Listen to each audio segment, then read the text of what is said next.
Hello student, in last lecture for ray optics, we have discussed some application for lens maker's formula. Application in the sense how to apply it to solve problems.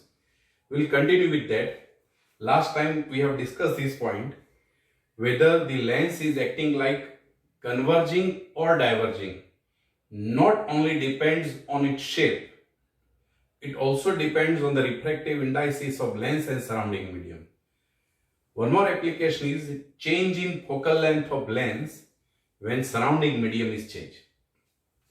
Let's say for lens in air, let's say I'll write down it this way: mu L, refractive index of some liquid, mu G, refractive index of glass of which lens is made, and one more is mu F, refractive index of air. Naturally this we can take 1. So for lens in air, when lens is in air, what will be lens maker's formula? 1 by F is equal to mu of glass. If you remember, we have written mu2 minus mu1 by mu1. Mu2, refractive index of material of lens. What I have taken? Glass. So mu of glass minus surrounding medium is air, so 1 divided by mu1. mu1 is refractive index of surrounding medium, so again divided by 1. Inside the bracket, 1 by R1 minus 1 by R2. Here F represents focal length of lens when it is in air. Correction. Yes. For lens in some liquid, when lens is in some liquid, let the focal length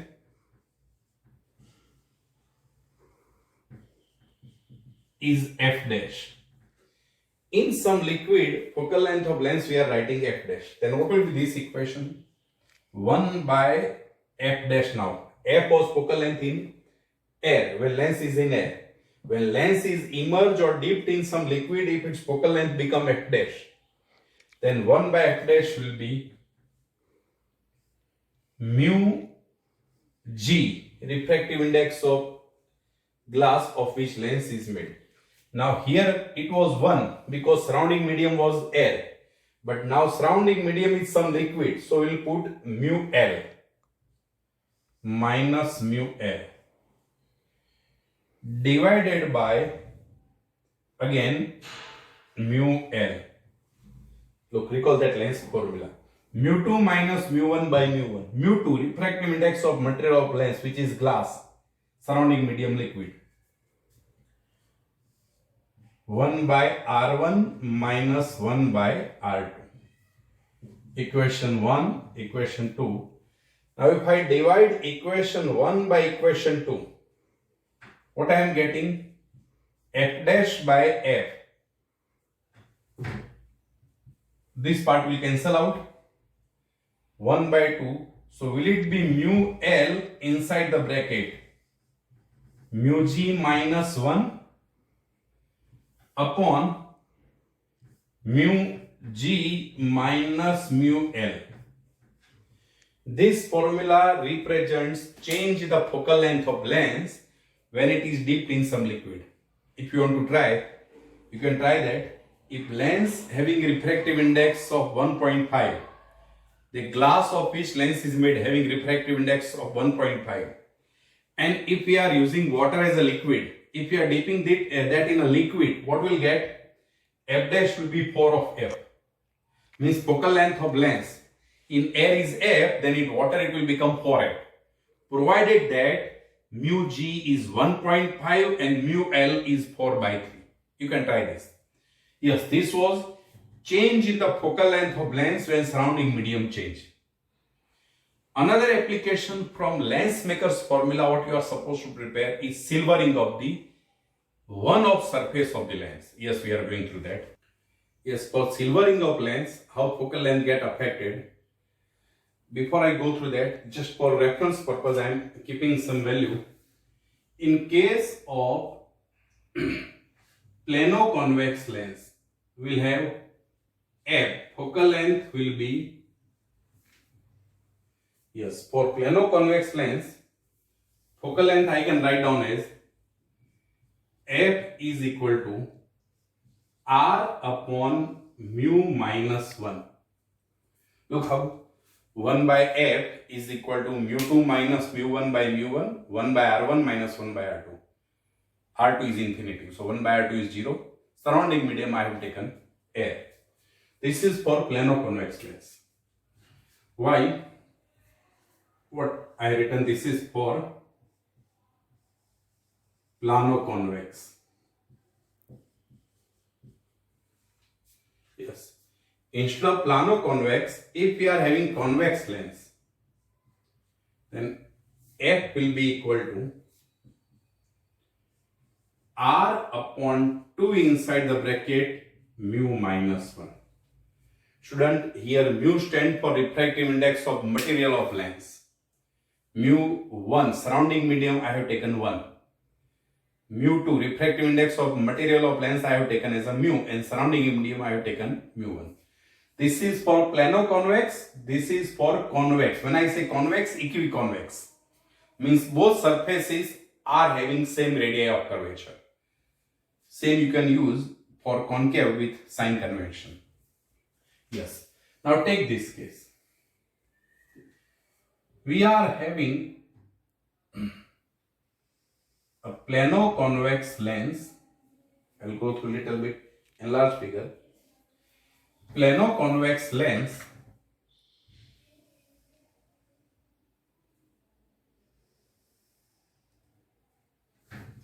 and the plane surface of this plano-convex lens I am silvering. Means this is the reflecting part. You can put this dash outside also. Yes. Now what happened? When light ray enter, bend towards, reflect, refract. So see carefully, here refraction is occurring twice, while reflection is occurring once. Refraction is a lens action, while reflection is a mirror action. So you can think this as a combination of two lenses and a mirror. Refraction, reflection, and again reflection. So reflection action, which is mirror action, is occurring one time. Mirror action is taking place one time. Refraction, which is lens action, is taking twice. So this I can take as a combination of two lenses and a mirror. Which kind of lenses? Plano-convex. And for plano-convex, what we have written? F is equal to r upon mu minus 1. And this is for convex. So we'll use this. Sorry, correction this. So equivalent focal length I can write down as 1 by f is equal to 1 by f of L plus 1 by f of L plus 1 by f of M. F of L, focal length corresponding to lens and a mirror. Why I written these two times? As I have discussed, refraction is occurring twice. So it is 2 by f of L plus 1 by f of M. Now do we have a plane mirror? For plane mirror, focal length or radius of curvature is infinitive. Because f is r by 2 and for plane surface r is infinitive. So if you take f of mirror infinitive, what will this equation will be? 1 by f is equal to 2 by f of L, or f will be FL by 2. But in this case, what we are having? R inside the bracket mu minus 1 and 2 here. Okay? Yes. This is when plane surface is silvered. In case of plane surface silver, F will change to FL by 2, that is R, 2 inside the bracket mu minus 1.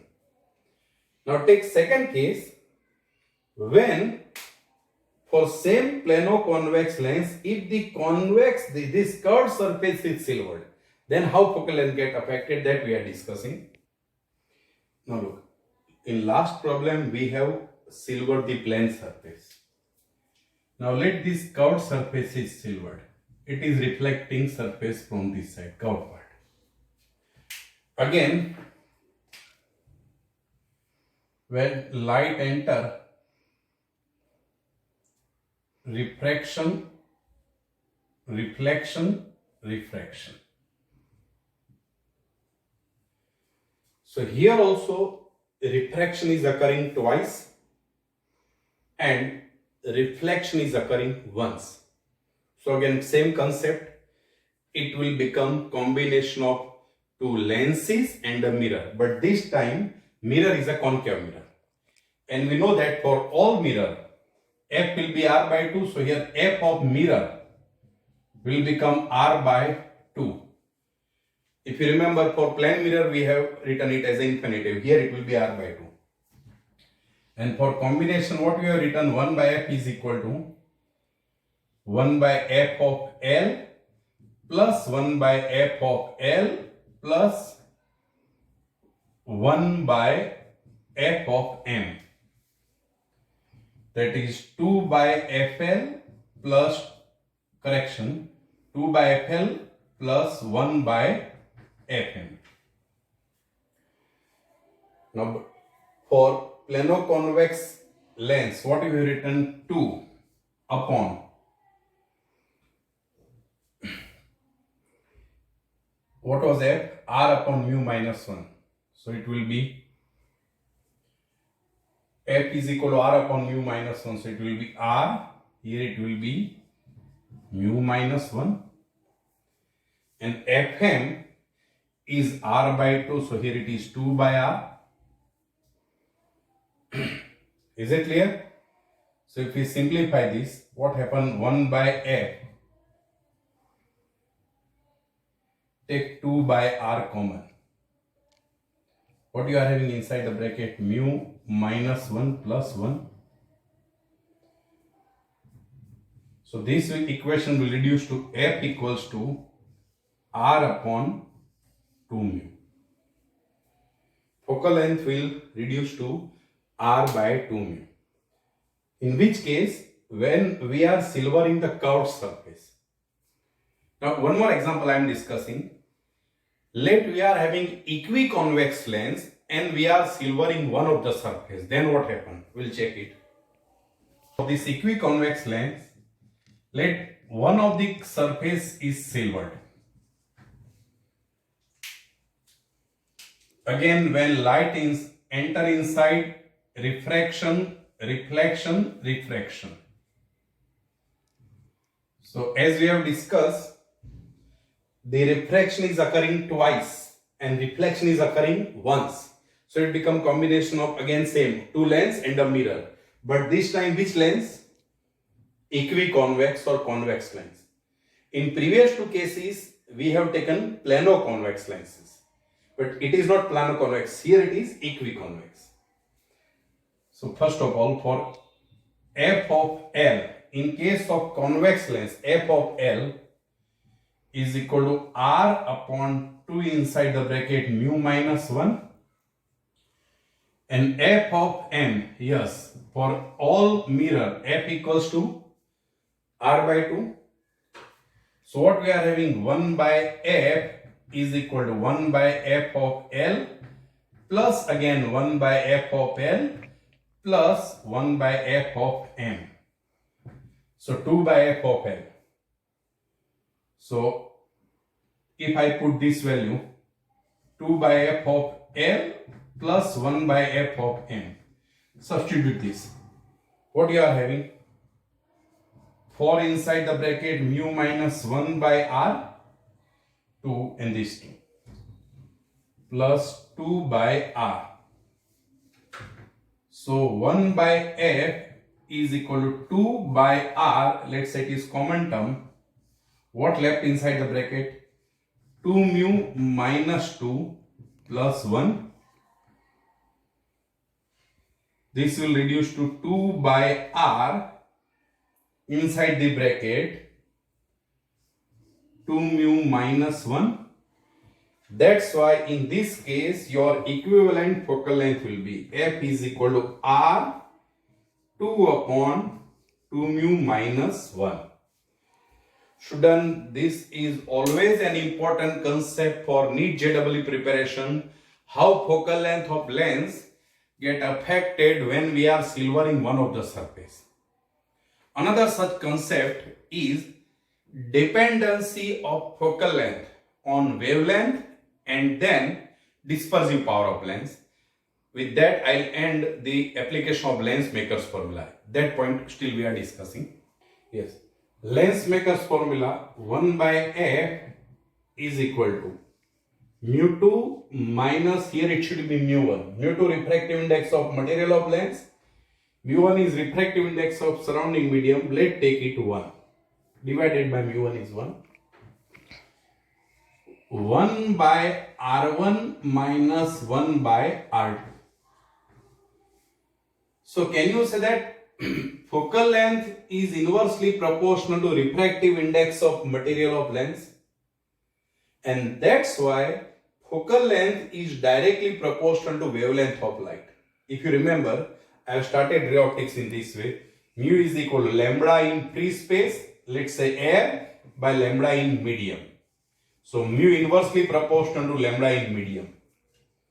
So focal length is inversely proportional to refractive index, and refractive index is inversely proportional to wavelength in a medium. That's why focal length of lens is directly proportional to wavelength of light in a given medium.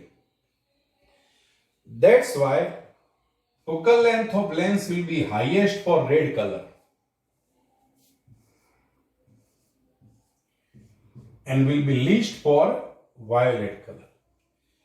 As we have discussed, focal length is directly proportional to wavelength of light in a medium.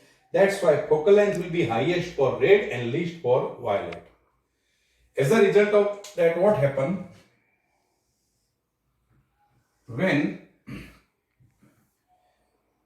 white light enter in the lens,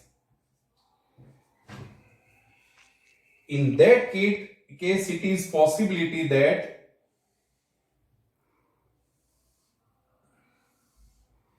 red color will converge at further distance and violet will be at least distance.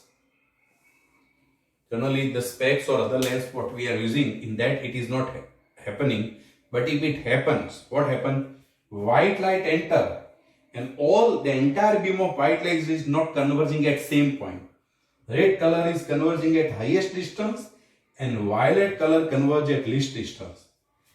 Then image will have colorful rings or pattern. That is called aberration. Aberration in the sense defect. And here the lens is dividing white light into its component color, that is dispersion. So dispersive power of lens, if we have to write, then dispersive power omega, that is F for red minus F for violet upon F minus 1. Focal length corresponding to red minus violet upon F minus 1. Here F you can take as under root of F of R into F of V. One more thing, as the red color have been converged at the highest distance most further and violet at least this much elongation or extension is called longitudinal chromatic aberration. So longitudinal chromatic aberration we can write down as FR minus FP. FR minus FP, this part represents longitudinal chromatic aberration. Yes student, I have tried to cover as many formula as possible only from that single equation, Lensmaker's formula. If you are noticing from last 3 lectures, we are on the same topic, that is Lensmaker's formula, because it is most important for NEET JEE. Yes, here onward again we will continue with our electrostatic concept in next lecture to come.